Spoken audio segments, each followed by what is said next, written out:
Icebreaker Snow and the Mission on the Gulf of Finland is the first book in the Icebreaker Snow series. Written by Timu Lipala, illustrated by Petri Kantonimi, translated by Lola Rogers, and this Arctic adventure is read by Jennifer Bradley. The Icebreaker station at Juniper Point is right at the edge of the city of Helsinki. It is easy to travel from the station and head north, south, east, or west to break channels in the ice. Winter was just arriving on the Gulf of Finland.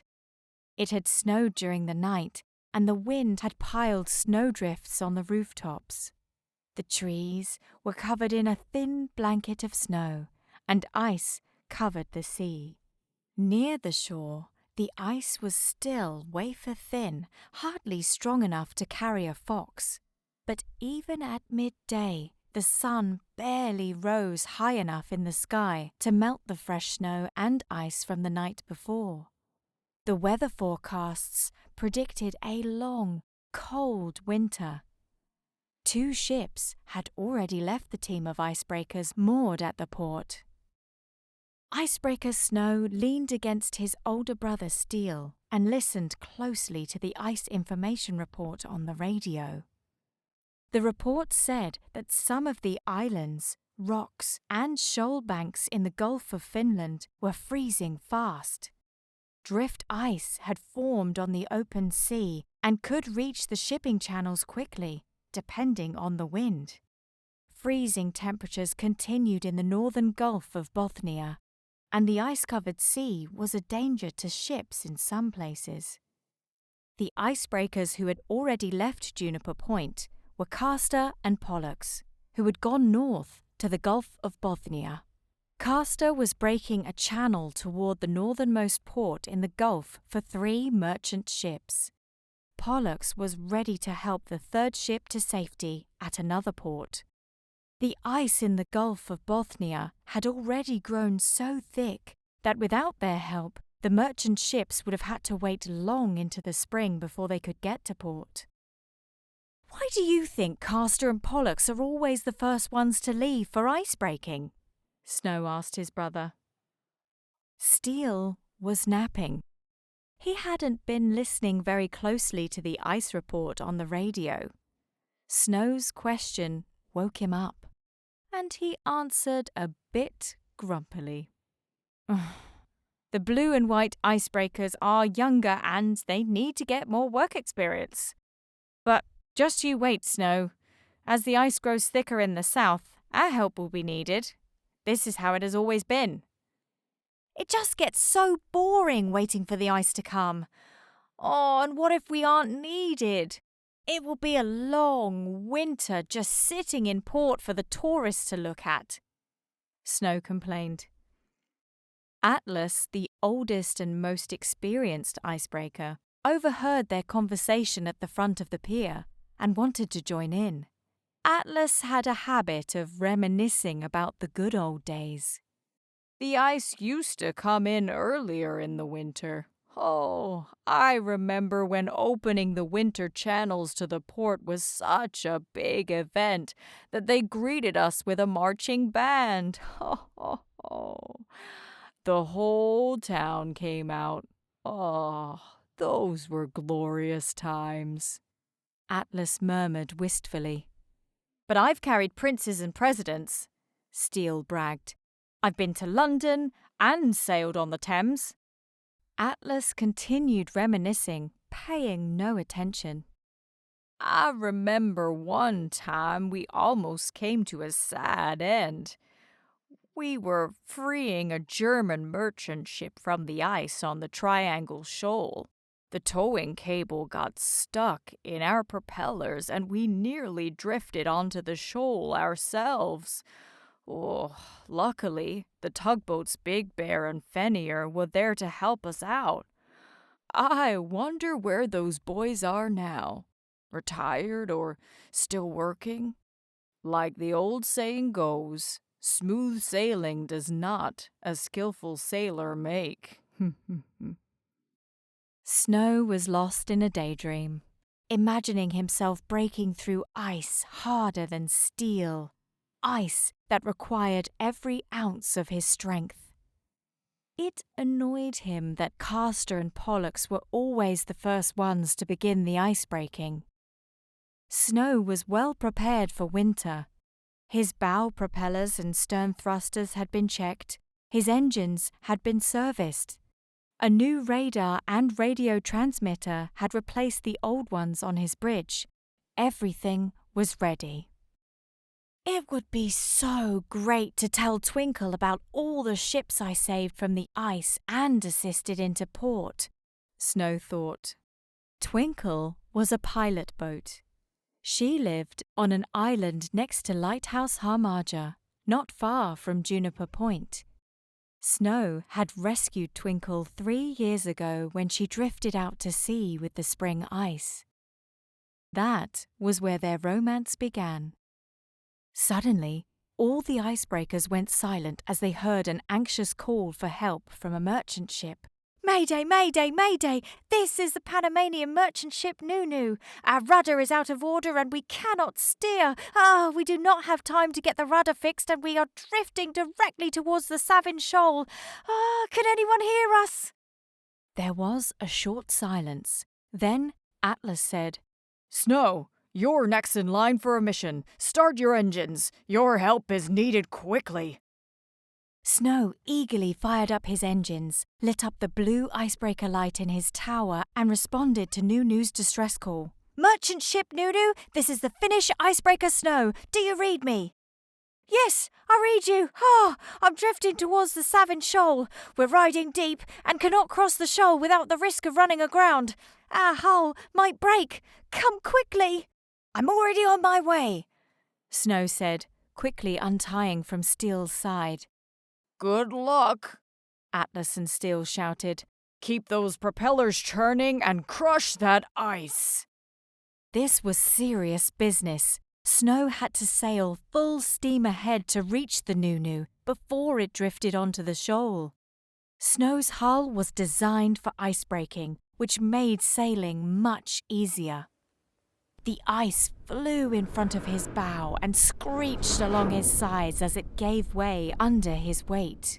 His bow propellers and stern thrusters churned swiftly. There was very little time. Pilot boat Twinkle had also heard the call for help on the radio. She sailed out from Harmaja to see Snow off. "You're the most powerful icebreaker I've ever seen, Snow.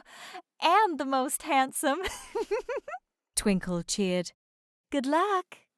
Lighthouse Harmaja had been keeping a lookout on those seas and shining his light for the safety of seafarers for centuries. He had seen and experienced a lot, and he knew the gravity of the situation. From the top of his tower, he had a good view of the sea. He was anxious. "Hurry, Snow! This is the real deal!" "I'm on my way. See you!" Snow cried. He continued, full speed ahead with new determination. The ice parted as Snow rushed to help the Nunu. His smokestack puffed smoke and his engines were at full throttle. The sun was setting behind the western horizon and the wind grew more and more brisk. At last, Snow had been given a real mission. The mission he had dreamt of during the bright summer nights in port. The ice on the Gulf of Finland wasn't very thick yet, but it still slowed Snow down. Rafts of ice that had broken away from the shore drifted into his path. Snow dodged them as well as he could, but he knew he had to take the quickest possible route to reach the Nunu in time. The ice was pressing against Nunu's sides, and he didn't know how much longer he could withstand it. He was drifting very close to the Savin Shoal and desperately radioed Snow again.